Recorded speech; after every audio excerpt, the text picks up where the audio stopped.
The skies of Vaerith burned red with fire. The Sarathi Empire, rulers of 1,000 star systems, had chosen their target carefully. They did not attack a fortress or a military stronghold.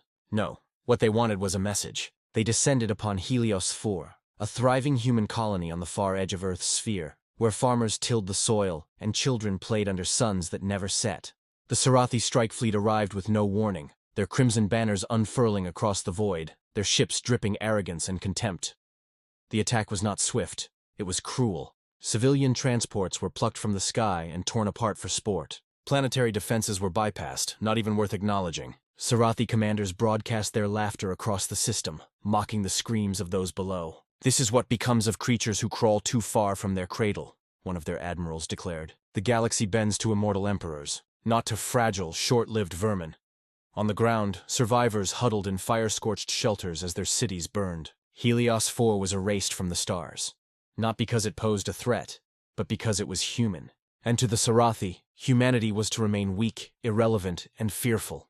The Empire celebrated the massacre as proof of dominance. They carved trophies from the ruins, shipped them back to their capital, and displayed them as decorations in their marble halls.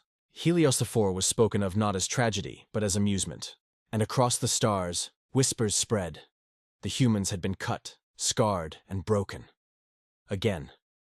The Sarathi believed Earth would bow, that the wound would be ignored, that humanity, ever patient, ever restrained, would endure insult after insult until history buried their suffering. But they did not understand the nature of scars. The immortal court of the Sarathi Empire had stood for 20 millennia.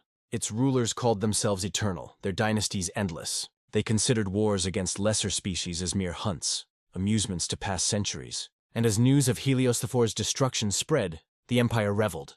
Court poets sang songs of burning villages. Nobles sipped glittering wines while watching holovids of human cries. Admirals boasted of how Earth would remain silent, how the species of Sol were too civilized, too fragile to risk war against the immortal throne. "They cannot rise," one noble scoffed. "Their lives are too short, their wounds too deep. They heal, but they never avenge." The galaxy echoed this sentiment. Other species, timid allies and fearful neighbors, whispered that the humans would do nothing, that they would mourn their dead, bury their losses, and move on. That was humanity's role, to endure, to suffer, to stay silent. For a time, silence did follow. Earth did not speak, no declarations were issued, no ambassadors demanded justice. The void between stars carried nothing from Sol, and in that silence, the Sarathi laughed all the louder. But silence, they would learn, is not the absence of sound.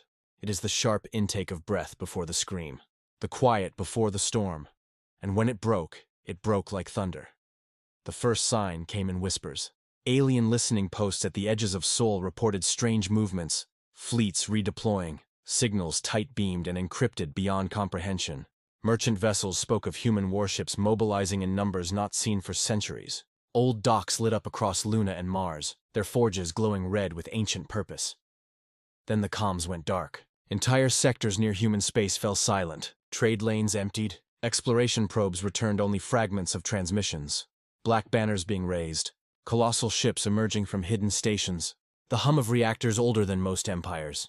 And then came the message, broadcast in every tongue, across every frequency, carried on beams that could not be jammed or blocked. We remember Helios 4, 3 words. Cold, sharp, merciless.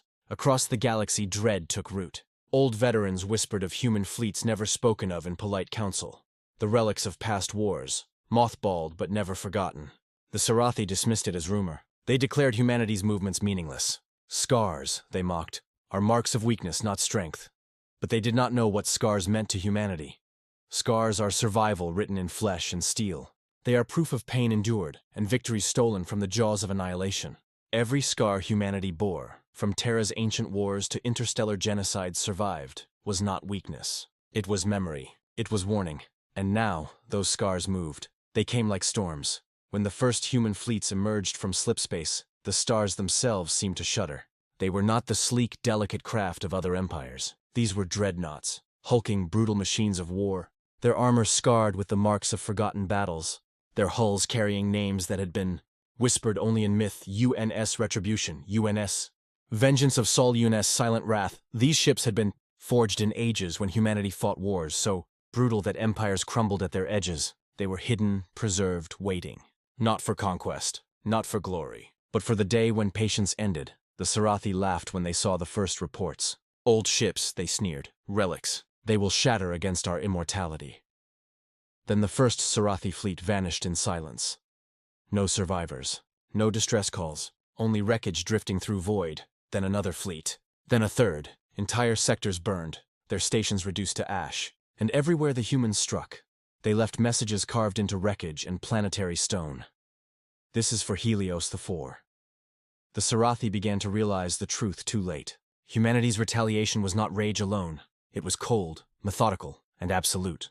Their fleets did not pursue glory. They pursued eradication. Every strike was calculated, every target chosen with precision. Humanity did not fight for victory. They fought to ensure no one would ever harm them again. The galaxy trembled as the climax came. The humans descended not with fleets alone, but with armies.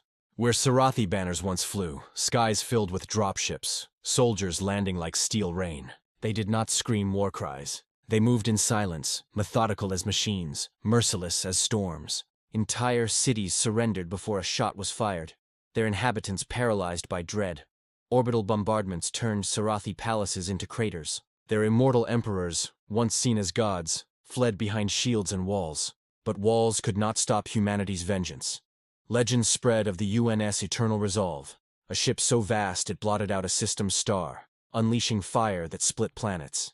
Of human shock troops who bore scars like medals, their armor blackened but unbroken, advancing through weapons that had stopped entire species. Of orbital strikes so precise they carved messages into planetary crust visible from orbit. Never again.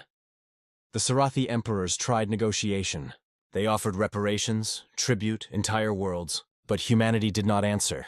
No words came, only fire. For every human life extinguished on Helios the Four, 100 Sarathi lives were taken in silence. For every scar they gave humanity, entire generations were scarred in return. The galaxy watched in horror as an empire that had lasted 20,000 years crumbled in less than a decade under humanity's retaliation. And then, when vengeance was complete, the silence returned. The human fleets withdrew as suddenly as they had appeared. Their banners faded back into darkness. Their dreadnoughts vanished into hidden docks. No occupation followed, no expansion, no conquest. Only ruins remained, empires shattered, immortal emperors brought low, and scars carved into the stars themselves. In the aftermath, survivors whispered in trembling voices. Not just Sarathi, but every species. They told stories of ships that arrived like ghosts, of soldiers who carried the weight of scars that no immortal could comprehend. Human scars, they said, are not marks of weakness. They are legends. And legends frighten even the immortal. No one dared provoke Earth again, because the galaxy had learned the truth. Humanity's patience is vast, their silence is long, but their vengeance is infinite.